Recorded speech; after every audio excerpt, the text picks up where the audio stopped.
Hey, friendo, Steve here. And Larson. And welcome back to Going In Raw News Brief. We're going to try to keep this one brief today. We've got Roman Reigns shooting on CM Punk. We've got the WWE maybe being up for sale.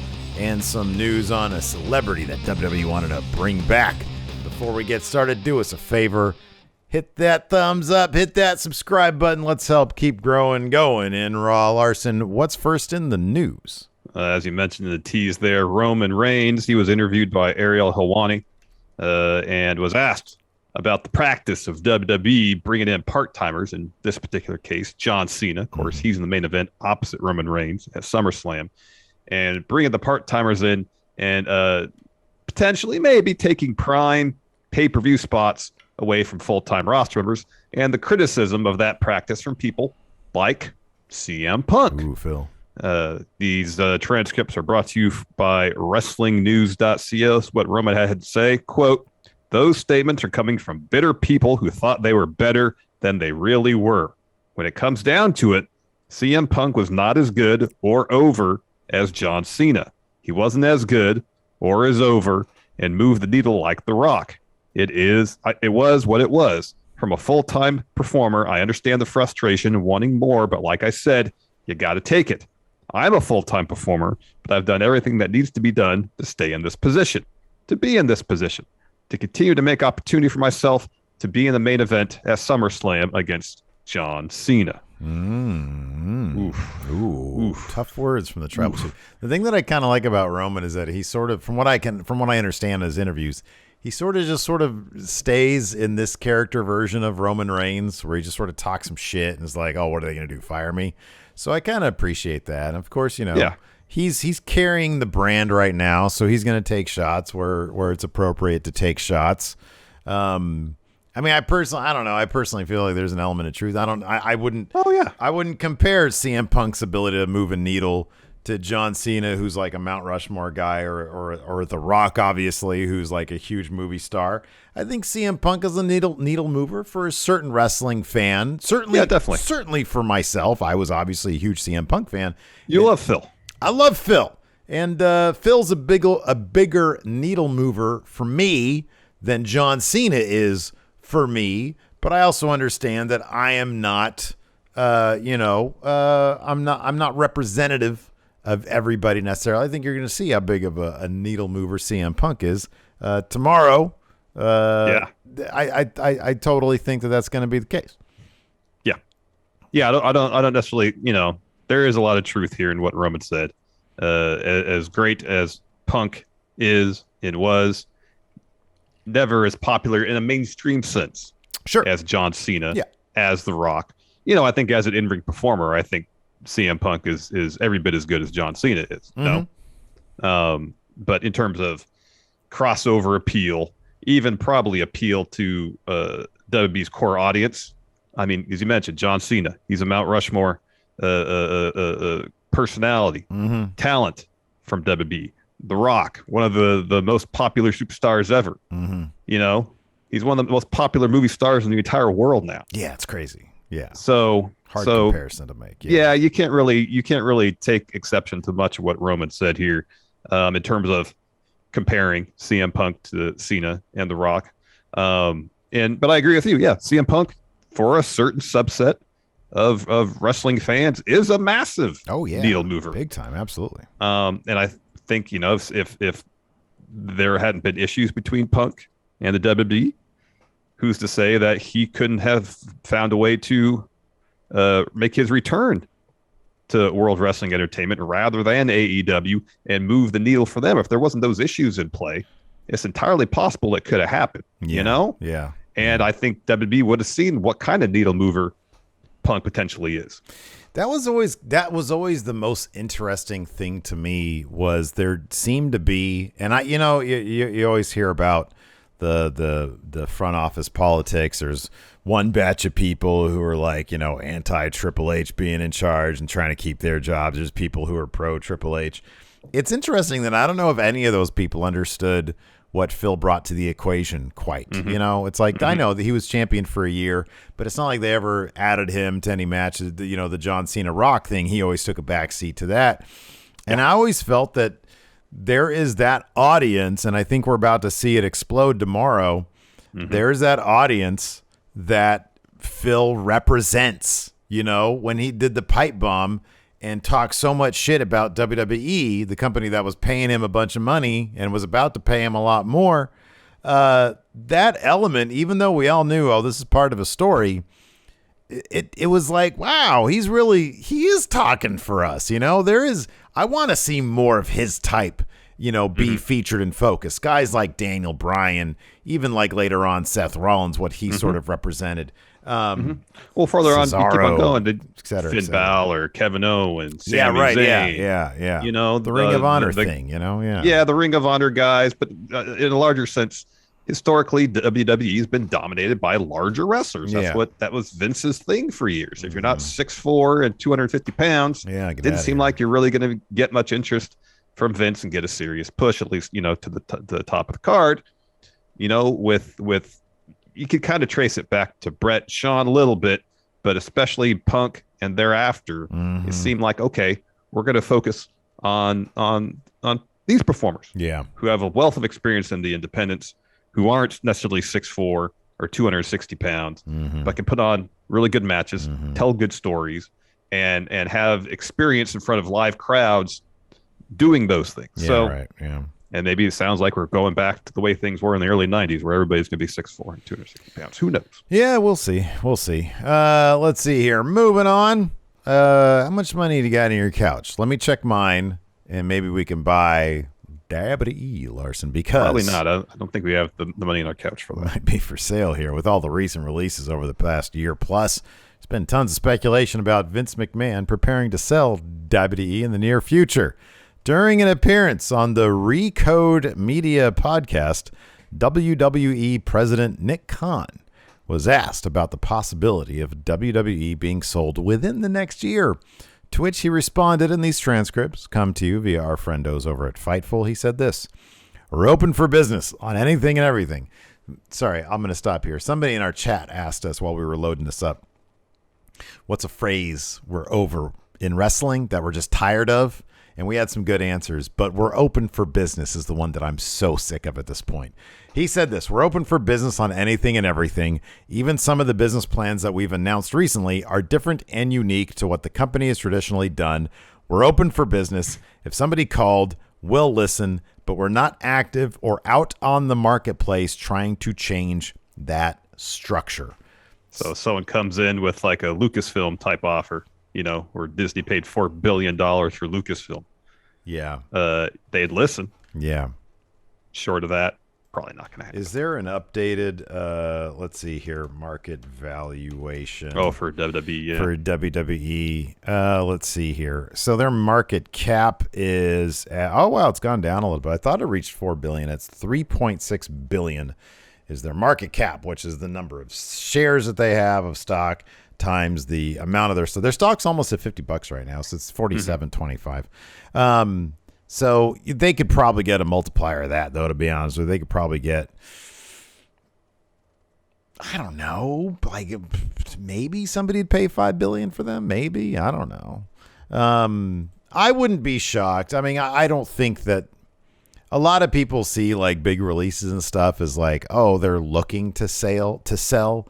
I think, like you said, if somebody calls them and makes the right offer, you know, an astronomical offer, I doubt they'd say no. I personally feel like I wouldn't be shocked if when the next round of TV contracts came around in 2023 or 2024, I think they're up in 2024. So when they start negotiating in 2023, it would not shock me if that by that point, Nick Khan had sort of leaned out the company to make that one option for them, as opposed to continually chasing TV deals in a landscape that is ever changing. It wouldn't shock me if NBC Universal came in and said, hey, instead of doing this every 5 years, why don't we just buy you guys?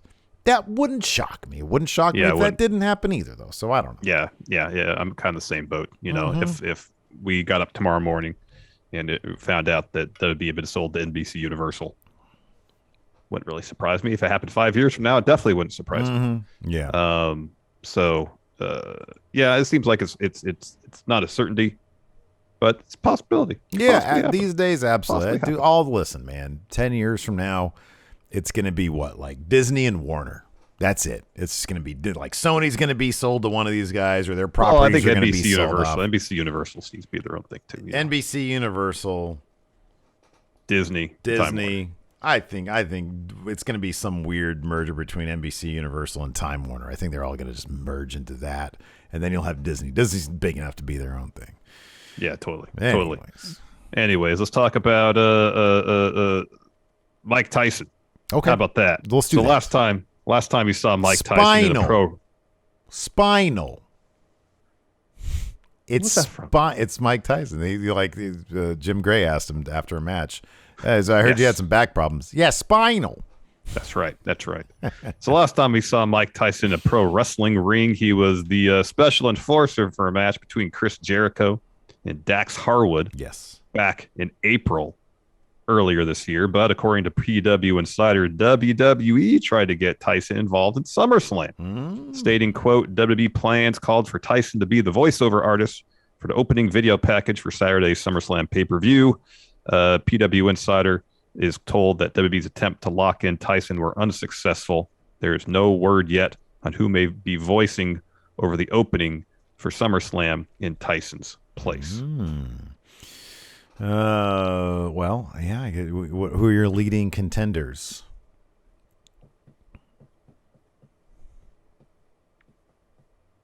I mean, why don't they just get what was the name? Keith David. Yeah, he did a lot of their stuff. He's done a lot of their stuff, and he's great. I was thinking if they want to do like huge fight feel, yeah, and they would go from the world of combat sports, boxing. Michael Buffer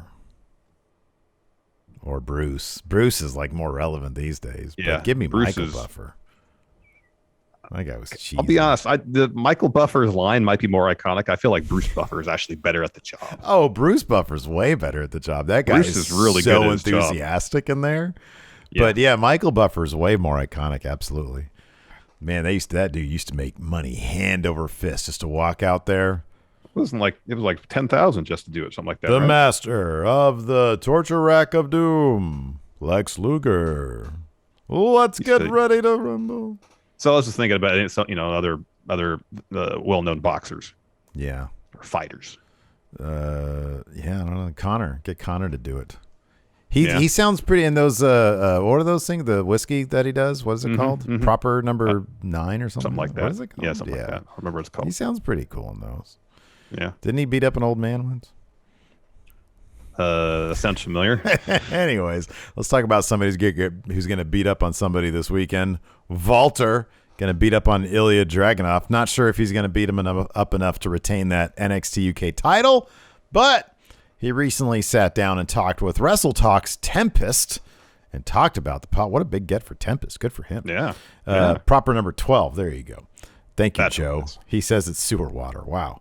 Talked about the possibility of coming to NXT Prime in the near future. He says this. For now, it's the same as it used to be. I'm happy to come over to the United States, but I like to return and have distance. I'm NXT UK champion. I'm the owner of the only European championship in WWE, so I've got to be in Europe to represent.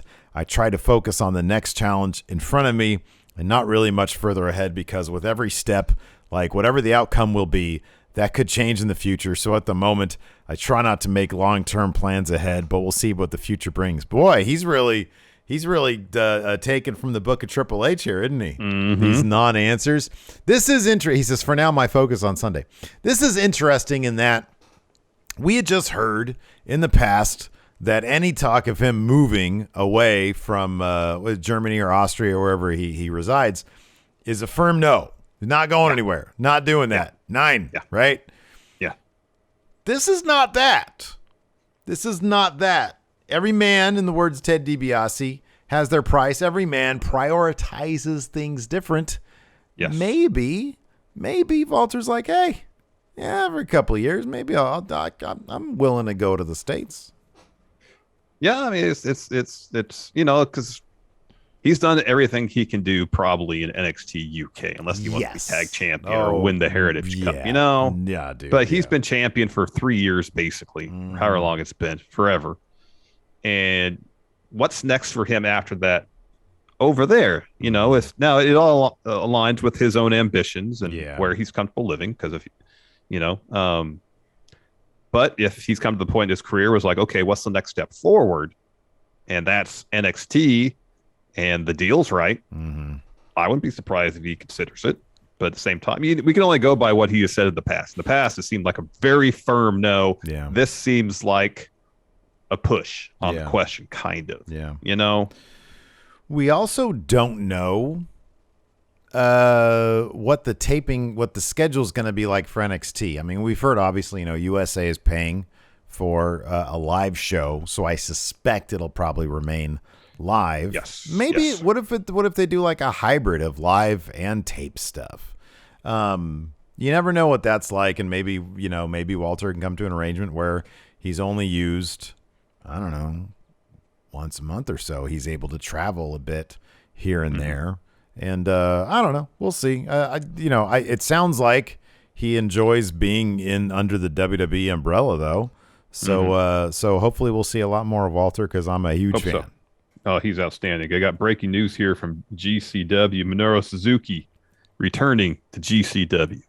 4 shows. I know. In October. I'm going to be at one of those too. Oh, that's pretty great. I believe if Jeff actually procured the tickets, I told him, yes, I'm in September 17th. Los Angeles. He'll be there. You get to sing Kaze Ninare. Very excited about that.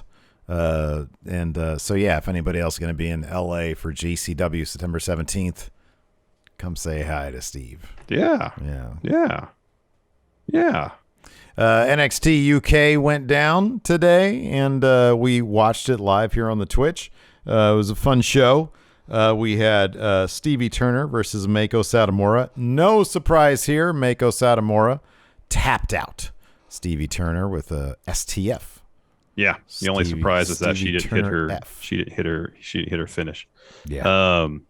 And then we got a Oliver Carter, Kenny Williams promo to hype up their Heritage Cup Contenders tournament match, probably next week. I'm kind of surprised we didn't get one of those this week. And then we had Joe Coffey Rampage video packet. That match is happening next week. We got a bit of an upset here next. Saxon Huxley defeated Eddie Dennis. Like, why didn't Primate or T-Bone come in to make the save here? Keep Eddie Dennis from taking that L. He told him not to. He said, hey, go backstage. I don't need you. You're good. And then they were like, okay, so cool. And then they were like, well, maybe this is some grand plan. Maybe he threw this. You know, we don't know what his. Oh, maybe Eddie Dennis playing that 4D chess, man. Probably not. Anyways, after that, we got a Ginny and Valkyrie video package. They're really hyping up this bout. Should be a good one. And then Isla Dawn took the loss to Danny Luna. So the finish saw they're up on the top rope. Isla Dawn yanks out a piece of Danny Luna's hair, and she's kind of is like looking at it, really kind of concentrating on that versus the match. Danny Luna is infuriated because she has had a hunk of her hair ripped out, grabs Isla Dawn off the top rope, hits her finisher to get the win. Yeah, that's a bit much. That wasn't the only time we saw some hair getting yanked off a head, though. Later on, but we'll get to that in a second. After that, we had a Walter Ilya video package, followed by what I was just referencing, Mustache Mountain versus Pretty Deadly. Shock. Pretty Deadly comes out with mustaches. Yeah, they had some glued on. They were just glued on, though. Mid-match, Mustache Mountain does stereo mustache ripping offs. And it was pretty funny. So this finish was great. So Trent Seven, of course, Mustache Mountain come down with what? White towels. Trent Seven loves throwing in that white towel to surrender, and they really need to stick with their black towels so that can't happen. And what happened this time is Lewis Howley snuck over behind Trent, grabbed his white towel, threw it just over his head into the ring, and ran away. The ref turns and was like, whoa, Trent threw in the white towel. He's like, no, I didn't. And while he's distracted, Howley hits Tyler Bate with the title, and then Pretty Deadly, they hit Trent off the apron, so he's taken out. They hit their finish on Tyler Bate for the win. Very clever, that Pretty Deadly. It's good stuff. True. That was good. That was a really good finish. We got an Impact Wrestling tonight. We won't be watching it. Instead, we'll be doing the Smash Zone over on our Twitch. Correct. Twitch.tv/Steven Larson. Starts at 5 p.m. Pacific, 8 Eastern. We're just going to watch a bunch of stuff. It should be a blast. But on Impact, Christian Cage, the Hall of Famer himself, returning to the Impact Zone as the new Impact champ. Very exciting. Stink it up with that Christian Cage stink. Oh, man, no, he's great. Melina is making her Impact debut. That's cool. Right on. Also, that is cool. Moose and Ace Austin are going to be taking on Chris Sabin and Sami Callihan in tag team action. Doc Gallows versus Confused Cowboy Joe Doring.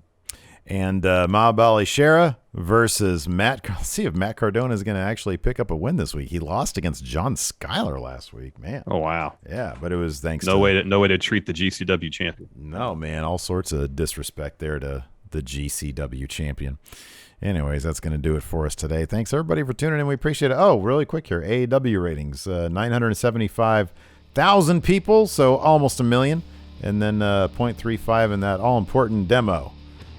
So that's down. Anyways, thanks, everybody, for tuning in. We appreciate it. It'll skyrocket next week with Phil. It'll be huge. It'll be huge tomorrow, too. Yeah, absolutely. Thanks for watching, everybody. Till next time, we'll talk to you later. Goodbye.